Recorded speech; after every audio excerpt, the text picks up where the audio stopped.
What's up, guys? Hey, in this video, I'm going to share with you guys more about what you can be doing to strategically position yourself in this new AI economy, because I'm sure you've all noticed these AI tools are great, but in the same breath, a lot of times what can happen is you kind of get drowned out by people who are posting crap. It's hard for people to notice your business. And so I'm gonna share with you guys how we actually build a brand and what that means today. Brand building principles are still the same principles that they were all along, but what all these tools mean is that the speed that we can implement them has only gone up. We do a workshop on brand building and something that we do at our studio, and we'll have people come on in and we teach these different brand assets that people need to create to differentiate themselves from their competitors. And then literally at the workshop, we'll go have them make them. And so the first day we teach, and then the second day and third day, we have our videographer there, we have photographers there, we have social media experts there, and they kind of like round robin rotate through the stations. At that workshop, it's really fun. The feedback we'll get from it is, I know what my brand is now, because the big mistake that people make is they think that their product is their brand, and that certainly influences your brand. You know, if you're constantly not delivering what you sell, you know, that's going to affect your brand. But your product is not your brand, and your hook is not your brand, and really you are not your brand. Brand is something else. At a minimum, just understand that brand does not mean colors or fonts or logos. Those are ways brand are expressed, but it's not the same thing at all. And it's really where people get messed up in the space, and they spend all this time building something that is not brand. They're just making things look pretty. At the core level, the first thing I want you guys to understand with this is I dive into three things. Just foundationally, understand that brand literally means identity, and the products that cloak or clothe, if you will, someone in a new identity when they buy the product, that's really what brand is and what brand does. That's when brand becomes a sales asset for you. Let's say you're gonna buy cereal, and there's the cheap brand of cereal, and then there's the expensive brand of cereal. What has to be happening inside a person's mind when they choose to buy the expensive one? It's important to think about this. They might be saying to themselves, I deserve this. I had a good week. I worked really, really hard. Someone who buys the cheaper option might be saying things like, I'm thrifty, I'm smart with my money, I don't need the brand option, I'm more responsible with my cash. and notice that these justifications for the purchase often come with I am statements. It's the same product, often owned by the exact same company. And what businesses have figured out is that brand comes down to what a person believes about themselves. And when you go out to buy, let's say cereal and milk, let's say you're at the checkout line, you have to understand that every time you swipe your credit card, you're either purchasing a new identity or you are defending an existing identity. And the products that really blow up, it's not that the offer, oh, this was a good offer, this is a bad offer. Yeah, it's gotta be a good offer. But the products that really grow brand, when you're buying that product, you're also purchasing an identity. And this is happening whether or not you choose for it to be. And so it's better to control it. A lot of times, like for example, I'm wearing the Capital's Pig shirt again. One of the reasons why I'll pitch them and say, hey, go buy this product, is I'm saying to them, hey, learn to be a capitalist. And if you're trying to own the identity of making money in your life, we made this shirt for you. We're going to ship this shirt out to you when you buy this product. It's a really important element to understand about marketing, that the entrepreneur is really in charge of the offer, but the brand, that's in the hands of the marketer. And a lot of times what happens is you get an entrepreneur that made an incredible offer, and they're like, how come no one's emotionally connecting with the thing that I created? It's like, well, you got no brand. What's happening now, right? The market and the economy, the marketplace is a loud place. People are all competing for attention, but it's even louder now that these AI tools are out and people are literally just asking ChatGPT to come up with a post, and then they just copy it and paste it. It's not that it's bad, it's just not good. Yeah? And you can tell when someone has just literally copy and pasted. You can tell when someone's using AI to pitch you. And so it's ineffectual. It's not emotional. There's no true connection with your product. And that's a huge mistake. It's very hard to build brand when the only thing you're building brand with is the product. Again, what is brand? Brand is identity. What is the identity that you're trying to cloak people in because they bought your product? What's the new outcome in their life that you're trying to cloak someone with because they purchased from you? And then colors and fonts and logos and all that stuff follows in suit and really, really easily. That's not what brand is.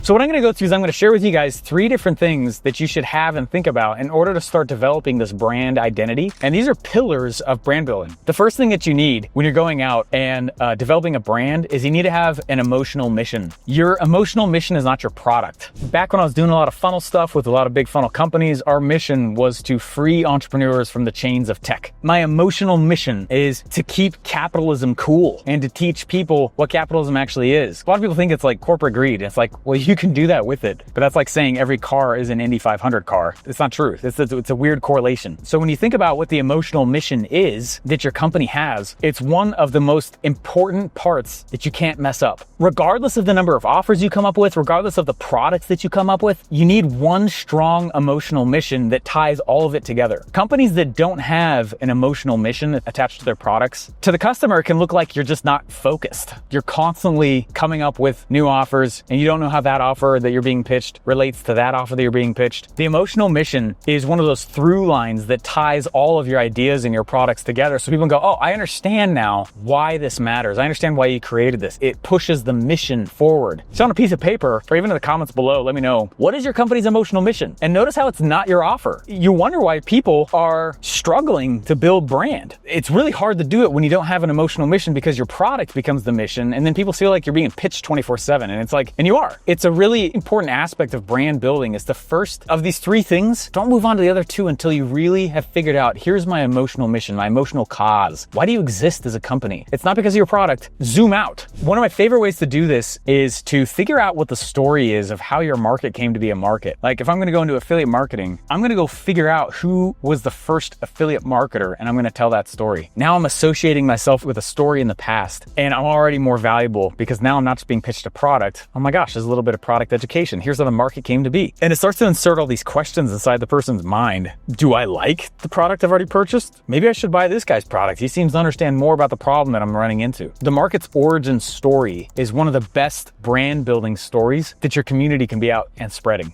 The second pillar of brand building is community voice. One of the reasons people get so stuck in the attractive character model where they feel like they are the brand is because they don't give their community a voice. There's really fun case studies out there about businesses that have nailed this and businesses that have not. And the community voice piece is a huge part to it. If I can go out and I can empower other people in my community with the emotional mission, it means that I am no longer the only person in charge for spreading vision. What's really huge about this, what's really, really key about this is gonna sound like a really weird example, guys, but just stick with me on it. Think about missionary work. Missionaries are going around and they're spreading stories that change someone's belief. That's a big deal. I'm just saying, let's just look at religion for a second. If the starter of a certain religion is the only voice that is empowered to share stories, how fast and how well do you think the mission of that religion is gonna spread? It's not. So when I say community voice, I'm not just saying listen to your community. I'm saying you need to come up with what the core stories are that install the belief of your brand. I just kind of told you one. Hey, here's how our market came to be and where we saw the problems and why we do things differently. That's a story that becomes scripture. One of my favorite examples, if someone stops reading scripture, what happens to their belief?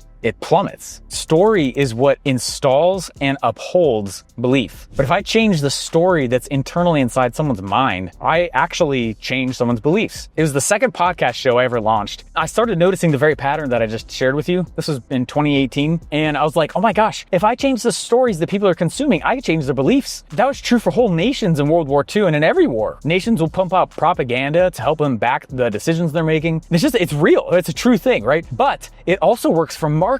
Think of them like small countries. There's big voices, there's people publishing content, there's people who live inside that marketplace, there's different things you can buy and sell. Like a market is very similar to a country. And so one day I realized, I'm thinking about going into that market. Is it viable for me to think to go into that market? And so what I started doing is I went through and I just typed in the name of the market that I wanted to go into YouTube and podcast and blog. And I started reading and consuming the content from the top channels in that market. And I started noticing that the quality of the content that was being put out was really poor. And it was one of the biggest reasons why I decided to go into that market, because I was like, oh my gosh, the content right here sucks. What if I was to go change the content that this market consumes? I will in essence change its beliefs. I've been credited by a lot of people for popularizing certain concepts because of that, and it freaking worked. And I went out and I started teaching other of my students how to go do this and identify these in markets. And lo and behold, a lot of people started ranking their channels in YouTube and podcasts in the top charts simply because they changed the stories that people were consuming and then changed the beliefs of that market. It's something I've tested multiple times. I've had a lot of clients do it as well. And so that's what I mean by community voice. You need to figure out what the stories are that your current target market is believing, and then ask yourself, do I agree with that? Is that a true belief? And if not, how can I change the story? And if I'm the only voice spreading that story, the chance that my mission, my emotional mission, takes off at all goes really, really down. What we do is we come up with 3 to 5 core stories that are repeatable by by the community to keep the brand alive. Core, repeatable stories that the main business owner does not have to be the one to share and spread all the time. Total shareable, totally spreadable by the community members themselves. In essence, I have created scripture for them. They're the missionaries of the movement. They're the believers, and I'm arming them with scripture to go install belief. And if this sounds like super dark, you got to realize this is happening to you all the time, whether or not you want it to. Again, nations do this to their people. We can all think of things that happened 5 years ago of how that's true,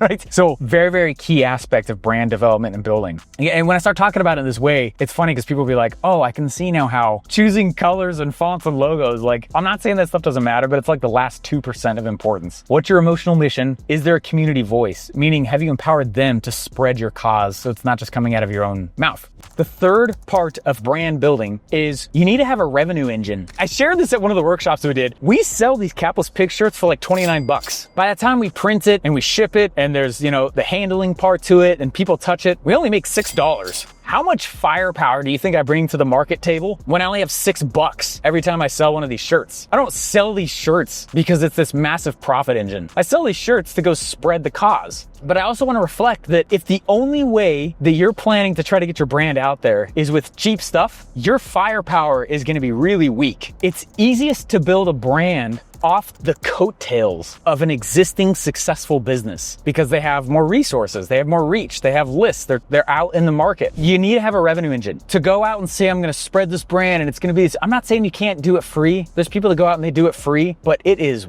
wildly harder, man. Some people go out and they're like, I'm going to build the brand first and then the business. And I'm like, wrong order. Or I've had other people, and you used to have to do this like pre-2020, you'd build the business first and then the brand second. But because of all these tools that are out now, and I think just out of necessity with how much you're competing with noise-wise, we're now in a space, in a situation where you need to build the business and the brand at the same time. That means you should try to actually grow a successful and rich company, and your brand will grow with it. Your business is selling the product, and your brand also increases the consumption and the success of the product as well. They work together. They're just not the same thing. You're not selling a brand. You're selling a product, and the brand is the justification for the purchase because you're cloaking them in a new identity. There's been a lot of people that have gone out and they try to create these products or brands that are just like, I went out and I started a brand, and to them that means a t-shirt company. I'm like, that's not what that is. One of my friends who's extremely rich reached out to me one day and he was like, how do you sell so many shirts? I was like, what are you talking about? He goes, well, we keep trying to go sell our swag and like almost nobody goes and buys it. And I said, I'll tell you why right now. This capless pig icon is not a product logo. He goes, what do you mean? I said, brand building doesn't mean taking your product logo and just putting on a shirt. There's a lot of people who go out and they're like, I'm trying to sell my swag. And they literally take whatever the logo is of their product and they put it on a shirt. Who's gonna wear that? Only like the crazy, freaky diehards, the people who buy your product that are just like psychos about it. Those are the only people who are gonna wear that shirt. That's not why this works. This icon is not the logo of a product.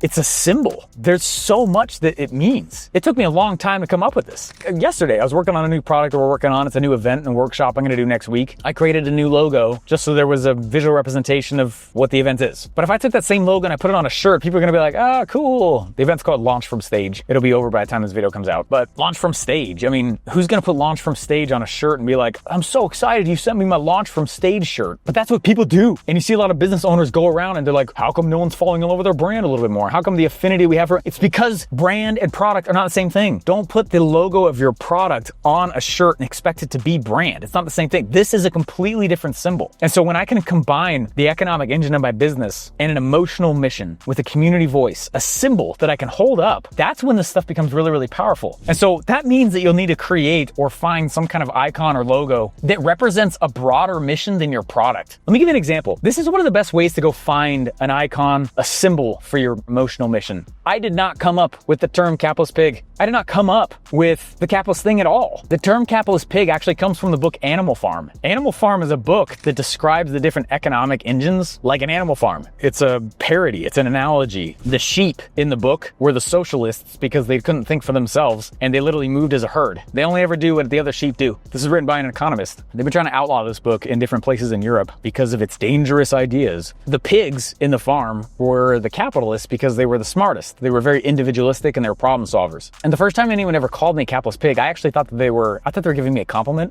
I didn't realize they were like You capless pig? I was like, yeah, thank you.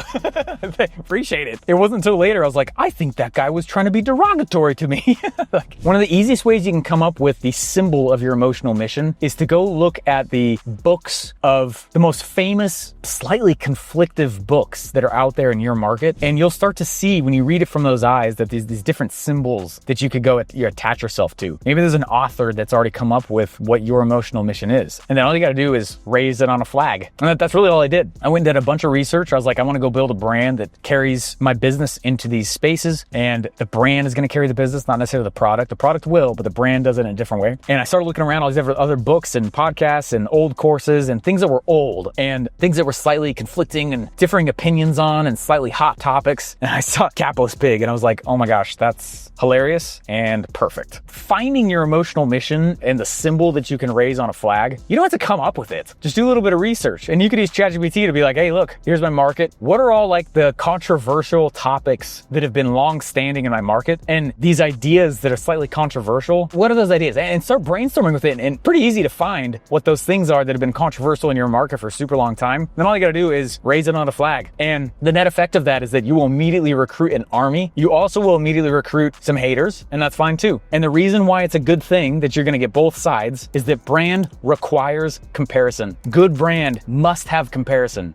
In the cereal example, the only reason why someone can have the internal identity conversation, I deserve the expensive brand, is because a cheap brand is next to it by comparison. Brand is positioning because you push yourself in comparison to something else. If I'm going to go build a really powerful brand around a company, which I've done many times now, one of the biggest tricks is you need to come up with what your other is. It's you versus this. It's generic cereal versus expensive brand cereal. And if someone can't do that in a snap judgment, they can't have the internal conversation of like, well, I would buy the cheap one because I'm thrifty with my cash. Does that make sense? If there's no comparison, it's very hard to build brand. The brands that build and grow the fastest are the ones that are playfully, although unapologetically, throwing rocks at something else. I feel like I'm giving you guys like the deep dark playbook, but it's the reality. Your brand is not your product. It's this other thing that you need to create, and it's really a piece of positioning raised and symbolized with an icon, a symbol that says this is what we believe and we're not sorry for it. And then when you're going out and you're pitching your products, now you can go out and you can say, hey, of course you should buy this product because of your identity. Your identity matches buying this thing. Using your identity and your internal identity statements, I'm going to use that as a closing mechanism for you to go buy the cheaper product. And that's really how brand works. Again, colors, logos, fonts, that's like the last 2% of it. So emotional mission, community voice, and revenue engine. And make that revenue engine as big as you possibly can because it gives you the energy, the money to go grow the brand. It's not the same thing as selling the product.